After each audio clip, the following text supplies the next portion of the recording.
Dice la palabra del Señor en la primera carta a los tesalonicenses, en el capítulo 1.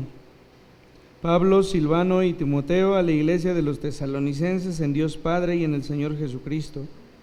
Gracia y paz sean a vosotros de Dios nuestro Padre y del Señor Jesucristo.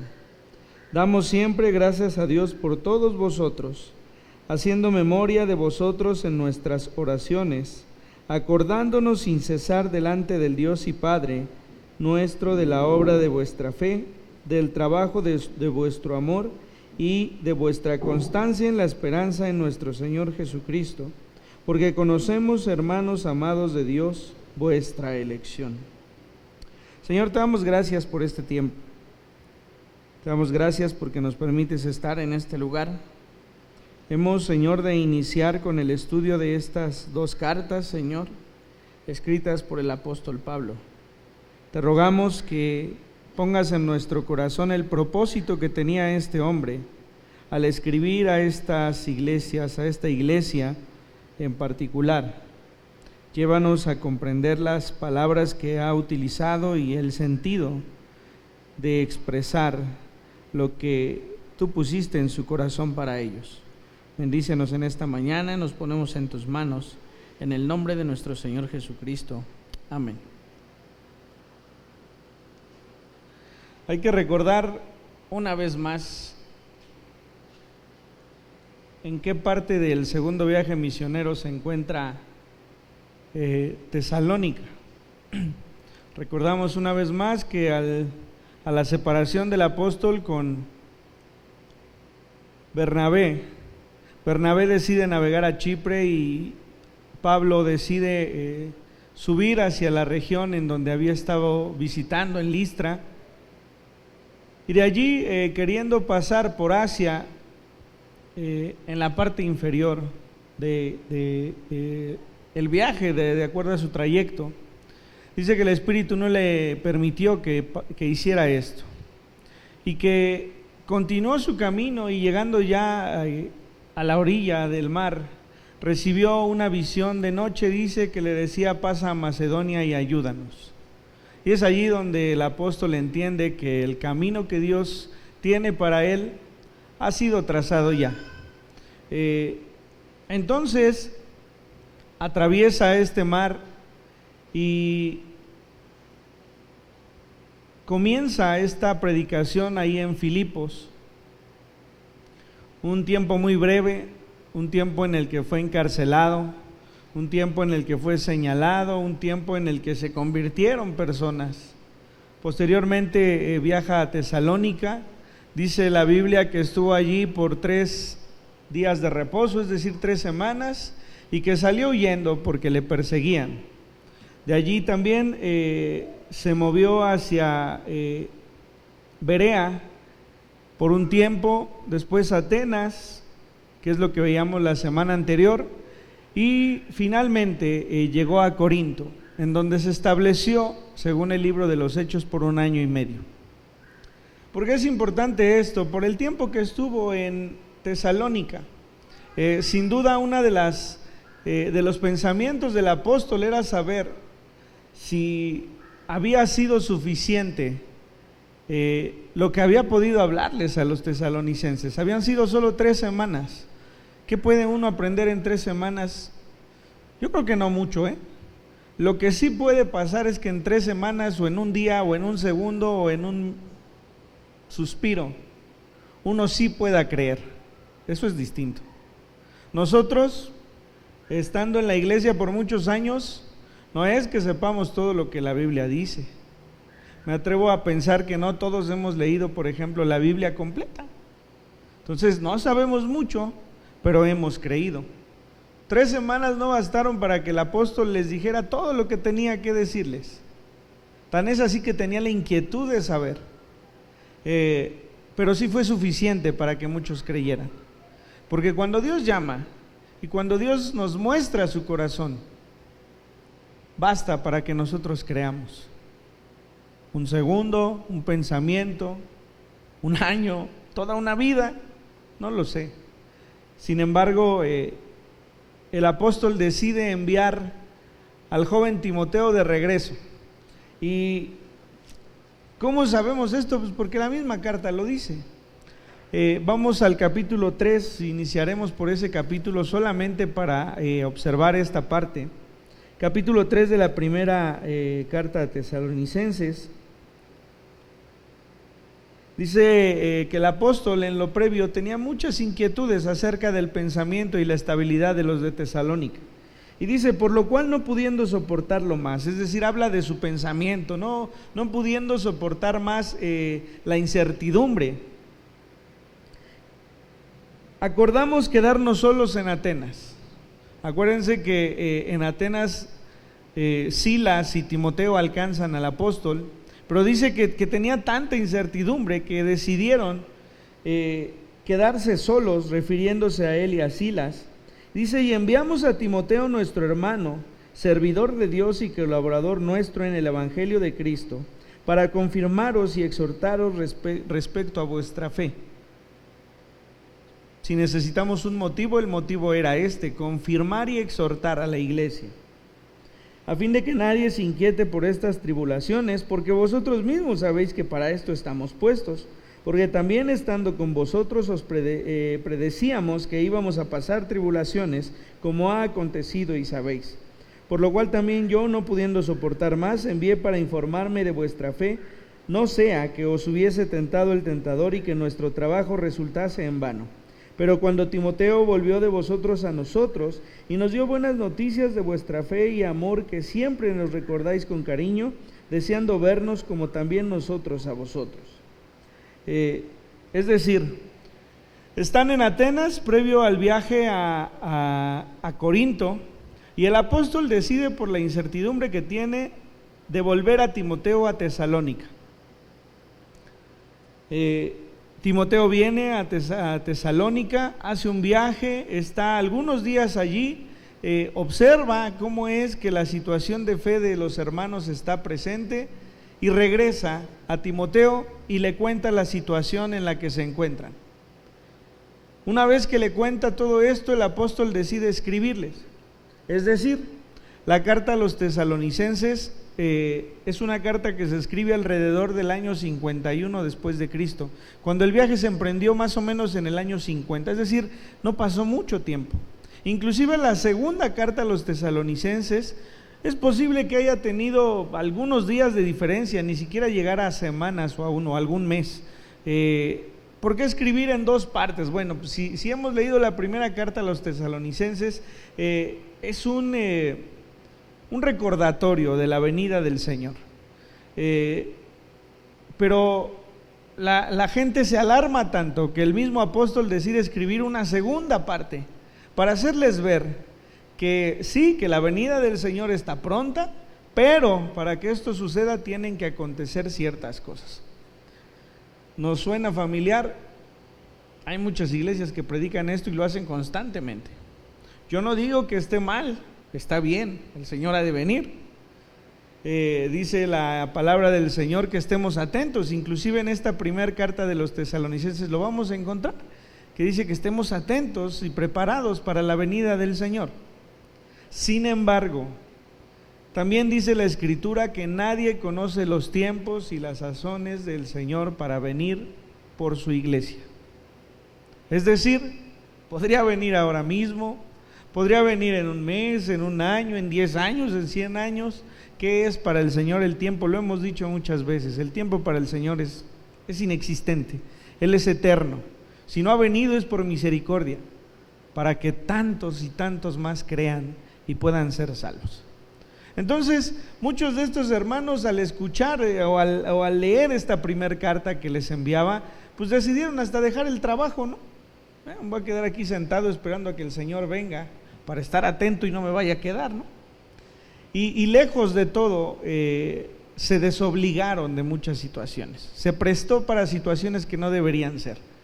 Entonces, el apóstol les decía, decide escribir esa segunda carta para explicarle que hay cosas que tienen que suceder antes de la venida del Señor.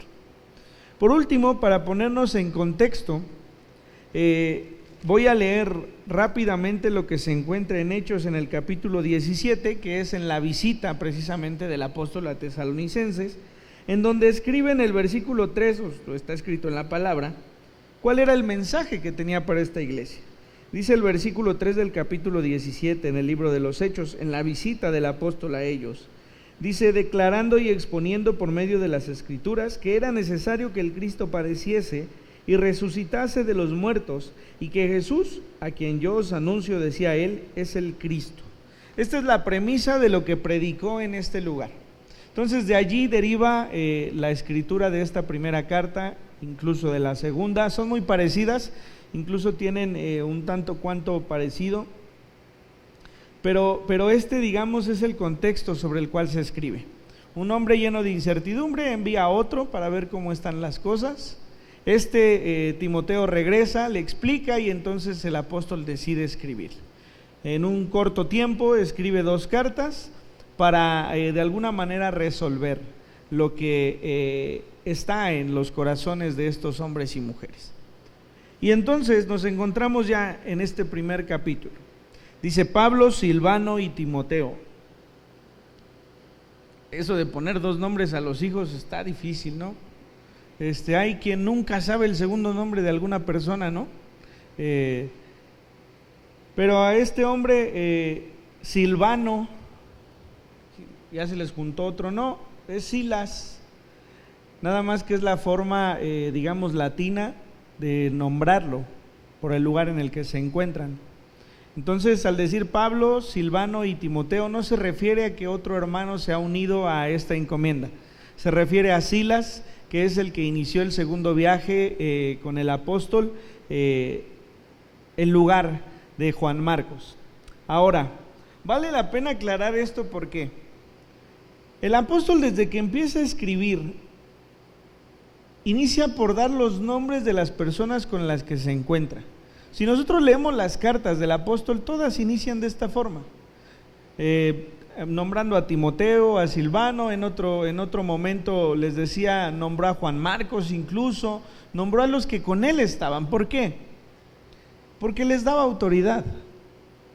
Recordemos cómo al inicio de este segundo viaje lo primero que sucede es que Juan Marcos es despedido por el apóstol y le impide que hagan este viaje con ellos. También recordemos que el mismo Timoteo es tomado, es circuncidado para poder acompañarle en este viaje.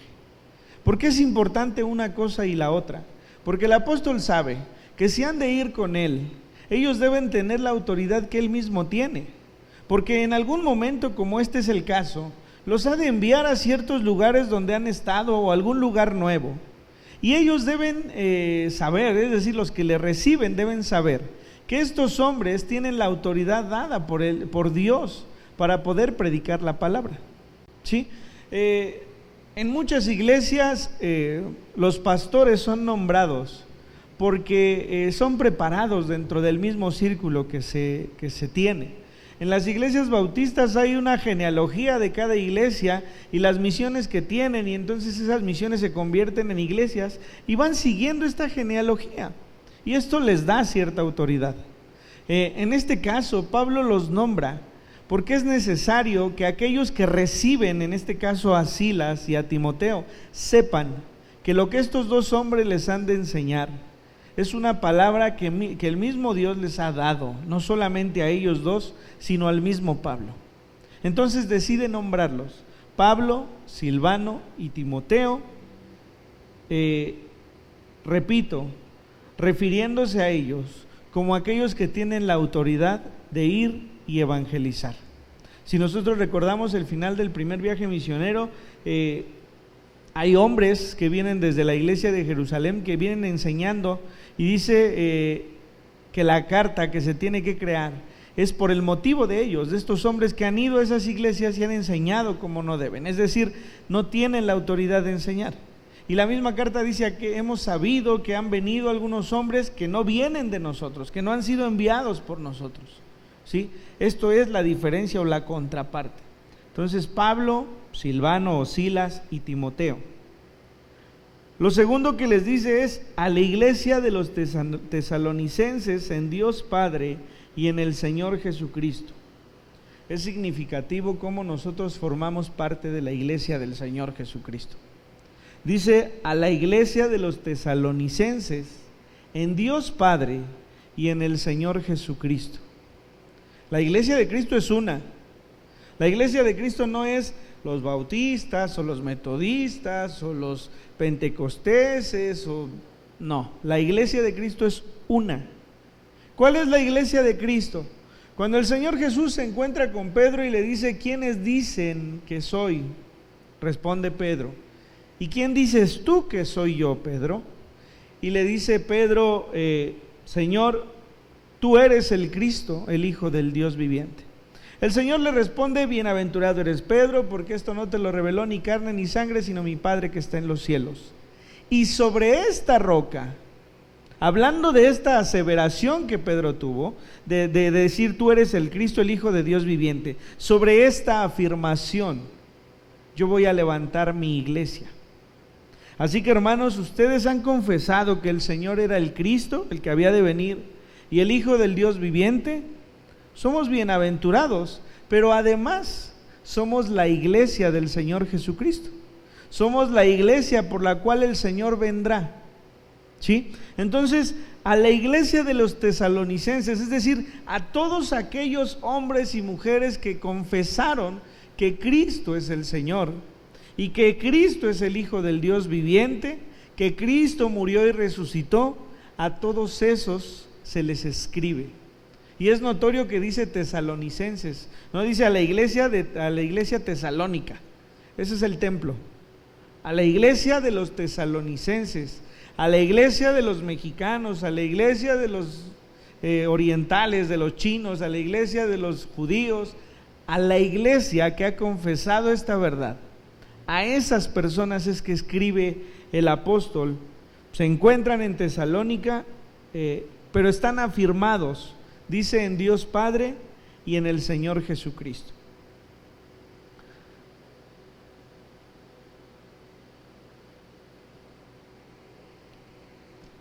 Dice más: gracia y paz sean a vosotros, de Dios nuestro Padre y del Señor Jesucristo. Cuando nosotros hablamos de la gracia, nosotros estamos hablando del favor inmerecido que Dios tiene para considerarnos mediante la fe en su obra redentora. Esa es la gracia. Si pudiésemos definir la gracia, sería así: es el favor inmerecido de Dios por medio de la fe, es decir, hay un motivo, por medio de la fe, para su obra redentora hecha a través del Señor Jesucristo. Entonces, lo que el apóstol le está diciendo es que ese favor que no mereces, pero que hoy tienes porque has creído en fe, te lleve a tener la paz en Cristo. ¿Saben? Nosotros deberíamos vivir en paz. Cuando éramos pequeños, nuestros padres siempre nos hacían repetir estos versículos, ¿no? En paz me acostaré y asimismo dormiré, porque solo tú, Jehová, me haces vivir confiado. A veces de pequeños creemos que este versículo va a espantar a los fantasmas que están por allí en nuestra mente porque vimos una mala película, ¿no? O porque leímos lo que no teníamos que haber leído, o escuchamos lo que no tuvimos que haber escuchado, y creemos que lo vamos a repetir y con eso vamos a tener un sueño como de angelitos, ¿no? Pero va más allá.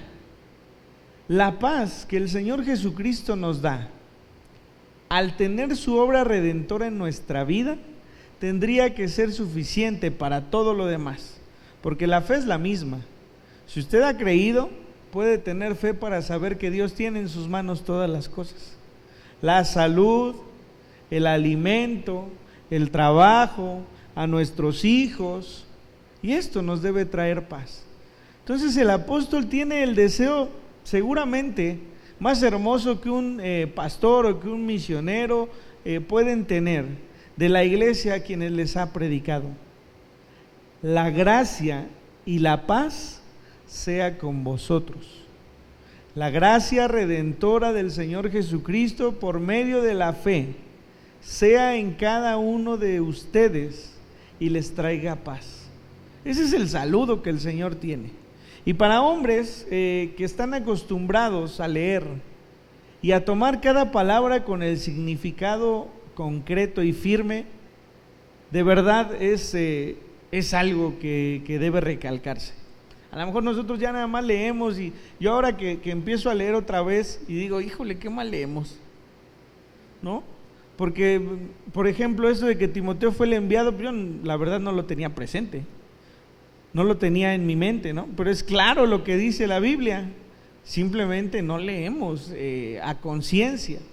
Pero estos hombres, al recibir esta carta, estaban tan contentos de recibir esta carta y recibir una palabra que terminara de formar su pensamiento, que cada palabra tendría que ser analizada y tomada por su propio peso. Entonces dice, gracia y paz a vosotros.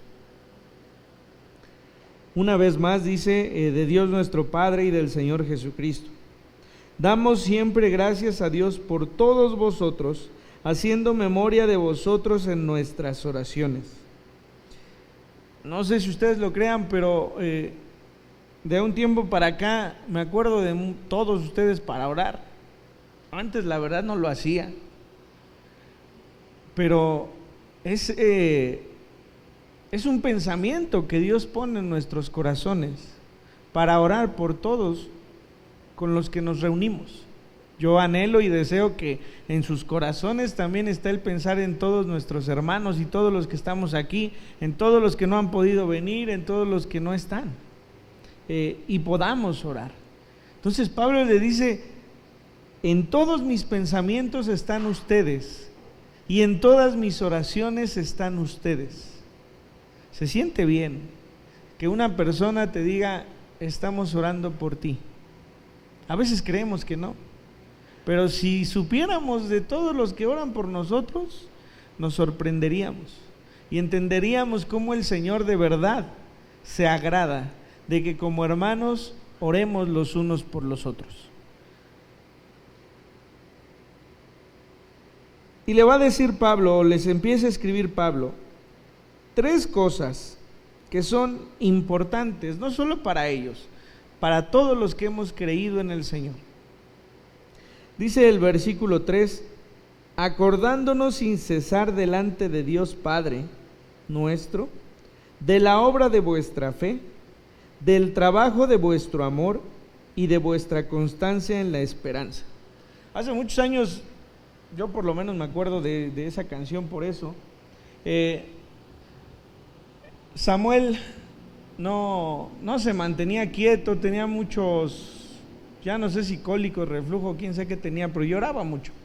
Y entonces Dulce le empezaba a poner canciones y por ahí apareció un payasito cristiano que salía de un tren y decía que se había encontrado con esperanza y con amor y con fe. Seguramente se acuerdan de ese canto. Y cuando leía me acordaba de ese canto. Y está este orden: primero la fe, luego el trabajo, dice, de vuestro amor, y después la constancia en la esperanza. Uno no puede esperar en Dios si no ha comprendido o no tiene fe y no tiene amor. La obra de vuestra fe, la misma fe que hace que la gente se vuelva de la idolatría al Señor Jesucristo, es la misma fe que opera para que la gente le pida a Dios un milagro de sanidad, para que la gente le ore a Dios pidiendo que le sostenga, para que la gente en cualquier situación ore al Señor. Esa es la misma fe. Quizá usted dice, ay, yo no tengo mucha fe. Yo creo que sí, porque lo primero que usted hace cuando tiene una complicación es orar. A lo mejor no profundamente, pero dice, Señor, ayúdame.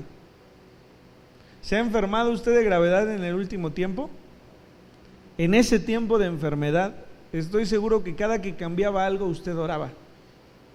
Hace muchos años, cuando nuestra hermana Nayeli pasó por una situación complicada junto con su familia, mis papás iban a su casa y así como entraban a nuestra casa, todos nosotros nos arrodillábamos a orar. Si recibían una llamada de madrugada o en la noche o en el día, por este motivo, mi papá nos reunía en la sala y comenzábamos a orar. Si nosotros recibimos hoy una llamada de cualquiera de ustedes o de cualquiera de nuestros familiares que tiene un problema, lo primero que hacemos es sentarnos a la mesa y orar. Esa es fe, hermanos. Y nosotros tenemos esa fe porque hemos creído en el Señor Jesucristo. Esa es fe. A veces nos quedamos con eso de que nos enseñaron de que si tuvieras fe como un grano de mostaza, y nos ponían un puntito en la palma de la mano, ¿no? Y decíamos, es muy poquita, yo creo que sí la tengo, ¿no? Pero no se refería a eso.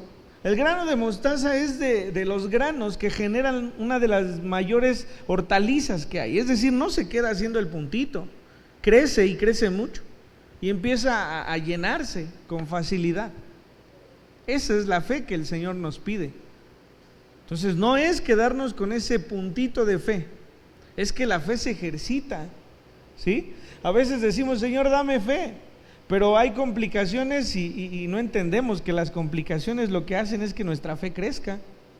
Cuando nuestros hijos crecen, seguramente o muchas veces es porque antes estuvieron enfermos, ¿no? Ya decimos ya que está aliviado, híjole, este ya se estiró. Sí, se estiró porque se enfermó. Y entonces su cuerpo empezó a buscar tanto que empezó a crecer, ¿no? La fe solamente crece así. Alguno tendrá ese don de Dios de fe, pero son hombres que creen todo lo que escuchan. Así deberíamos ser todos, pero no lo somos, es una realidad, ¿no? Hay quien orará y dirá a alguien, el Señor te ha de sanar, y seguramente sane si viene del Señor, pero muchos somos indecisos en esto. Pero la fe ahí está. Nosotros oramos siempre que hay necesidad de hacerlo, porque sabemos que si alguien tiene en sus manos toda nuestra vida, ese es Dios.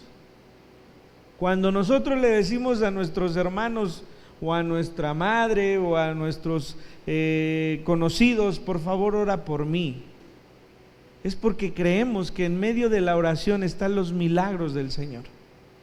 Entonces dice, la obra de vuestra fe, esa misma que los hizo a ustedes volverse de la idolatría al Señor Jesucristo. Eso es lo que todos los días recuerdo, dice el apóstol. Segundo, dice, el trabajo de vuestro amor. Y la palabra trabajo se los coloco ahí en la hoja. Es una trabaja griega, que dice copos, que indica un trabajo pesado, un trabajo fatigoso, un trabajo que pesa hacerlo. Ese es el trabajo que está mencionando allí. Hermanos, a lo mejor para nosotros no es tan significativo esto, pero para los que vivían en ese tiempo, el servir al Señor era un trabajo cansado. El mismo apóstol tenía que caminar kilómetros, pasar por, atravesar por situaciones climatológicas que no cualquiera pudiese soportar, por hambre, por golpes, por encarcelamiento. Y a ese trabajo el apóstol se está refiriendo. Inclusive ahorita que leíamos los primeros versículos del capítulo 3 decía esto, que de esas tribulaciones, dice, yo ya les había dicho que habíamos de padecer. Pero entonces les dice, el trabajo de vuestro amor, es decir, ese trabajo que solamente se hace por amor. Yo debo decir que agradezco a Dios por la vida de Adi. Me ha sorprendido porque tiene mucha fuerza y esa fuerza se la da Hannah, ¿no? Lleva 3 días sin dormir de manera constante y cuando la veo en las mañanas que la niña va despertando y que le hace un puchero, solamente sonríe. El trabajo de las madres es un trabajo que solamente se hace por amor. Es cansado, muy cansado. Es fatigoso, no es bonito. No es bonito no dormir, no es bonito tener que cambiar pañales, no es bonito arrullar todo el tiempo, no es bonito darle de comer todo el tiempo que quiera, pero solamente se hace por amor. A eso se refiere. A todos ustedes dice, ese trabajo de vuestro amor. ¿Han decidido servir al Señor? Sí. Cánsense, agótense, fatíguense, porque si lo hacen es porque en verdad aman al Señor. Así que yo quisiera que todos ustedes y yo estuviésemos así de cansados y de fatigados, porque eso mostraría el gran amor que tenemos por nuestro Dios. Toda la semana nos paramos temprano, también el domingo, sí, y debería ser con más anhelo que para levantarse para ir a trabajar o cumplir con una obligación, porque es por amor. Si ama su trabajo, hace muy bien, felicidades, yo también lo amo, pero me cuesta levantarme, ¿no? Pero de verdad amo más el poder servir al Señor, y eso es algo que solo Dios puede poner en nuestros corazones. ¿Es cansado? Sí lo es, sí lo es. Sin embargo, es de reconocerse cuando se hace por la razón correcta, y la razón correcta es amar al que nos ha dado vida y al que nos ha dado salvación. Y el tercer punto que les dice la constancia en la esperanza. Por eso les decía, no podemos esperar en el Señor si no hemos desarrollado la fe y no hemos desarrollado el amor por Él, porque la esperanza no es el tiempo de tener que esperar desfallecidos, de quedarse sentados y frustrados en el sillón o en la cama porque no tenemos de otra. No es eso de lo que está hablando. La esperanza de la que está hablando es de una esperanza inquebrantable, una esperanza que está desarrollada en nuestro pensamiento y corazón, de decir: yo espero en Dios, yo no estoy derrotado. Puede que esté enfermo, puede que esté sin dinero, puede que no tenga que ofrecerle a mi familia, pero yo estoy esperando en Dios. Y les pongo aquí en este tercer punto, la constancia en la esperanza. Esto sin duda es lo más complicado de desarrollar, pero no puede ser sin antes haber crecido la fe y amor. No es el que tiene una esperanza mal fundamentada. Esto indica el aguante bajo el peso de circunstancias adversas, es decir, pues ya me aguanto, ¿no? Pues ya. No, es como aquel que bajo la resignación sufre pasivamente, sino como el que tiene esa certeza de saber en quién espera. Hermano, ¿está usted pasando situaciones complicadas? Espere de verdad en Dios. Y espérelo sabiendo que todo lo que permite conforme a su voluntad, dice, es agradable y perfecto. Hermano, pero es que estaba orando y se murió mi pariente, se murió mi hermano, se murió mi papá, pero yo estaba esperando en el Señor. Pero si ese hermano ha creído en el Señor, ¿qué más milagro esperamos? Es complicado de entender, pero por eso el que no tiene fe no lo puede entender. El que tiene fe y cree en el Señor Jesucristo, entonces tiene una esperanza de que el que ha muerto ha de resucitar en la segunda venida del Señor. Y fíjese cómo lo que le estoy diciendo es exactamente lo que esta carta nos quiere dar a entender. Los de Tesalónica tenían el problema de no saber qué es lo que pasaba con todos aquellos que ya habían muerto, o de todos los que no morirían en la segunda venida del Señor. Y entonces el apóstol tiene que empezar por hacerles ver que la fe que ya tienen y el amor ha de tener fruto en la esperanza. Nosotros debemos tener nuestra esperanza intacta siempre, en el saber que esta no es la vida que tenemos para siempre. La vida que tenemos para siempre es la que Dios nos ha de dar precisamente a la segunda venida del Señor Jesucristo. Estamos enfermos, a veces hasta que hay que disfrutar la enfermedad, ¿no? Déjese chiquear, déjese consentir, déjese que sus cuidos le cuiden en vez de que usted esté preocupada por ellos. Déjese en las manos del Señor sabiendo que todo está en Él. Descanse en el Señor. Eso nos hace mucha falta. Que sus hijos no están en la iglesia, descansen en el Señor. Ya les enseñó a que lo que deben creer. En algún momento Dios tendrá misericordia de ellos. Regresarán golpeados si tienen que regresar así, pero el mayor milagro es que Dios dé salvación a ellos. Ellos no van a comprender por la vida que usted ha llevado, No va a ser así. Cada quien tiene que experimentar en su propia vida. Ponga las reglas que tenga que poner en su casa, porque es su casa. Y si no la quieren respetar, que se mantengan solos, ¿no? Que ganen para sus vicios por lo menos. luego hasta para el vicio les anda dando uno, ¿no? No. El día que ellos regresen lo van a hacer conscientes de saber que usted sí les puso el pie para que dejaran de hacerlo. Y usted como padre o como madre se sentirá tranquilo de saber que lo hizo. Le dolerá, claro, son sus hijos. Ya hablábamos de eso hace un instante. Y por amor va a sufrir, pero también por amor los va a recibir. Entonces, la constancia de la esperanza es saber que nuestra fe y nuestro amor están fundamentados en el que hizo todas las cosas. Y si hizo todas las cosas, entonces todo lo tiene en sus manos. Todo, trabajo, salud, dinero, si tiene nuestra salvación en sus manos, lo demás es lo de menos, ¿no? Y termina este versículo 4: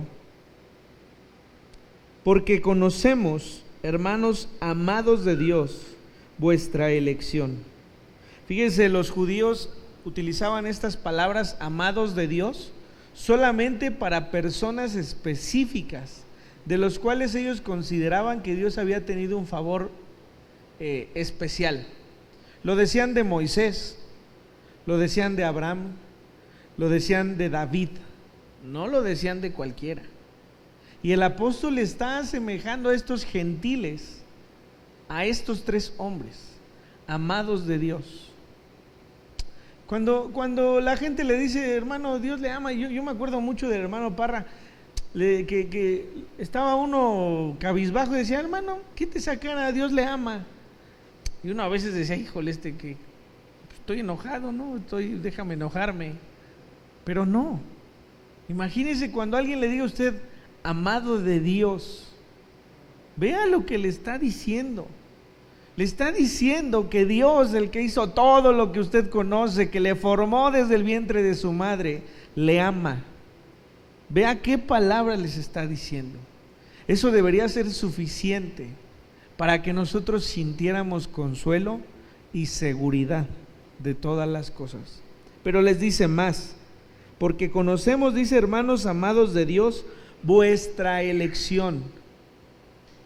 No les está diciendo que ellos eligieron a Dios, les está diciendo que el que los amó, los eligió. Hermanos, Dios a nosotros nos ama y por eso nosotros hemos sido sus elegidos para vivir con Él eternamente. Así que esta es la manera en la que el apóstol está iniciando esta hermosa carta a esta iglesia, con la cual estuvo 3 semanas, no más. Les está hablando de la firmeza y seguridad que ellos deben de tener. ¿Por qué? En los siguientes capítulos vamos a ver el motivo. El motivo es que ellos estén seguros que cuando el Señor Jesucristo venga, cada uno de ellos que han confesado esto, serán levantados con el Señor. Si nosotros hoy tenemos una plena conciencia de la esperanza que tenemos en Cristo Jesús, debemos estar tranquilos de todo lo demás, porque cuando el Señor Jesús venga, nosotros seremos levantados, porque somos amados de Dios y porque hemos sido elegidos por Dios para vivir eternamente con Él. Así que esta es la primera parte. El puro saludo es muy profundo y debe hacernos a cada uno de nosotros partícipes tanto de la fe como del el amor y la constancia en esperar en el Señor. Vamos a orar. Señor, te damos gracias por tus bendiciones. Tu palabra es tan profunda y tan hermosa que solamente escudriñándola y analizándola podemos, Señor, saber qué es lo que tienes para cada uno de nosotros. Sin duda vivimos tiempos feos, tiempos de aflicción, pero somos tus hijos y somos tus elegidos y somos también, Señor, a los cuales tú amas. Gracias por esta palabra, Señor. Si como dice tu palabra, Señor, flaqueamos en nuestra fe, Te pedimos que tú seas quien nos ayude, Señor, en esa incredulidad. Señor, aumenta nuestra fe hasta poder soportar las circunstancias por las cuales atravesamos, sabiendo que hay una esperanza, Señor, una esperanza que no avergüenza, una esperanza que al tener en ti tienes, Señor, un motivo de ser. Te damos gracias y te pedimos que podamos, Señor, seguir analizando tu palabra y podamos tenerla por cierta en nuestros corazones. En tu nombre, Jesús, te damos gracias. Amén.